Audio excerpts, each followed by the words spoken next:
ಎಲ್ರಿಗೂ ನಮಸ್ಕಾರ. Welcome back to my channel. ಇವತ್ತು ಮೂಲಂಗಿಯಿಂದ ಒಂದು ರಾಯ್ತ ಮಾಡ್ಕೊಳ್ತಾ ಇದ್ದೀನಿ. ಅದಕ್ಕೆ ಒಂದು ಮೂಲಂಗಿ ತೊಗೊಂಡಿದ್ದೀನಿ, ಒಂದು ಈರುಳ್ಳಿ ತೊಗೊಂಡಿದ್ದೀನಿ, ಕೊತ್ತಂಬರಿ ಸೊಪ್ಪು, 2 ಹಸಿಮೆಣಸಿನ್ಕಾಯಿ, ಸ್ವಲ್ಪ ಮೊಸರು, ಸಕ್ಕರೆ, ಉಪ್ಪು ಮತ್ತು ಒಗ್ಗರಣೆಗೆ ಸಾಸಿವೆ, ಜೀರಿಗೆ, ಉದ್ದಿನಬೇಳೆ, ಹಿಂಗು, ಮೆಂತ್ಯ ಮೆಣಸಿನ್ಕಾಯಿ ಹಾಕ್ಕೊಳ್ತಾ ಇದ್ದೀನಿ. ಒಂದು ಸ್ವಲ್ಪ ತೆಂಗಿನಕಾಯಿ ತುರಿ, ಆಮೇಲೆ ಮೆಂತ್ಯ ಮತ್ತು ಜೀರಿಗೆನ ಹುರಿದ್ಬಿಟ್ಟು ಪುಡಿ ಮಾಡಿ ಇಟ್ಕೊಂಡಿದ್ದೀನಿ, ಅದೊಂದು 1/4 ಸ್ಪೂನ್ ಹಾಕ್ಕೊಳ್ತೀನಿ. ಈಗ ಫಸ್ಟು ಮೂಲಂಗಿನ ಸಿಪ್ಪೆ ತೆಗೆದು ತುರಿದಿಟ್ಕೊಂಡು ಬಂದಿದ್ದೀನಿ.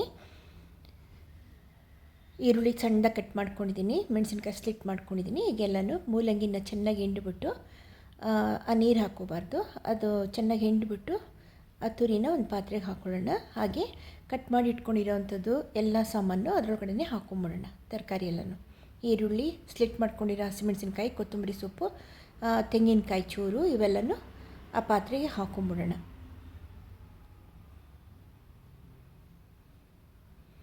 ನೆಕ್ಸ್ಟ್ ಅದಕ್ಕೊಂದು ಮೊಸರು ಇಟ್ಕೊಂಡಿದ್ದೀನಿ, ಹಾಕ್ಕೋತಾ ಇದ್ದೀನಿ. ಅದು ಸಾಲಲ್ಲ, ಇನ್ನೂ ಸ್ವಲ್ಪ ಹಾಕ್ಕೊಳ್ಳೋಣ.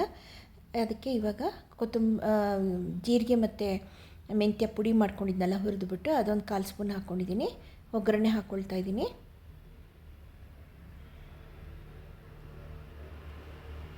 ಸ್ವಲ್ಪ ಸಕ್ಕರೆ, ಸ್ವಲ್ಪ ಉಪ್ಪು,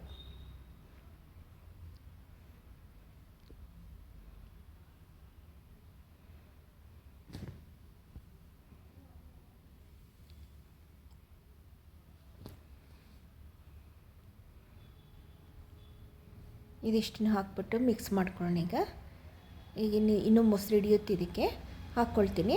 ಸ್ವಲ್ಪ ಕೆನೆ ಇದ್ದರೆ ಕೆನೆನೂ ಹಾಕ್ಕೊಂಡ್ರೆ ಟೇಸ್ಟ್ ಚೆನ್ನಾಗಿ ಬರುತ್ತೆ, ಹಾಲಿನ ಕೆನೆ ಹಾಕ್ಕೊಂಡ್ರೆ.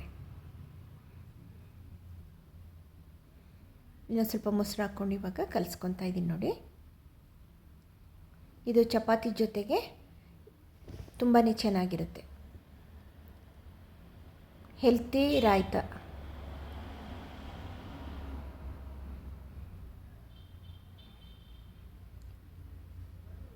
ನೋಡಿ ಇಷ್ಟಿರಲಿ, ಆಮೇಲೆ ಒಂದು ಸ್ವಲ್ಪ ನೀರು ಬಿಟ್ಕೊಳ್ಳುತ್ತದು. ಇಲ್ಲಾಂದರೆ ನೀವು ಇನ್ನೂ ಒಂಚೂರು ನೀರಾಗಿ ಮಾಡ್ಕೊಳ್ತೀನಿ ಅಂದರೆ ಇನ್ನೂ ಸ್ವಲ್ಪ ಮೊಸರಾಗಿ ಮಾಡ್ಕೊಳ್ಬೋದು ಅದನ್ನು. ಓಕೆನಾ? Thank you.